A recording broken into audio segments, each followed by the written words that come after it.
நோன்பு திறக்கும் நிகழ்ச்சியில் இஸ்லாமியரை போல வருகை தந்த புஸ்ரி ஆனந்த்.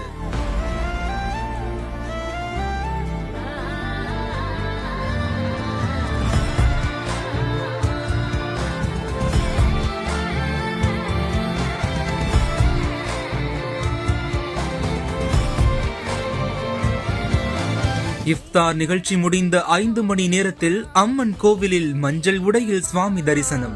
நான் யாரு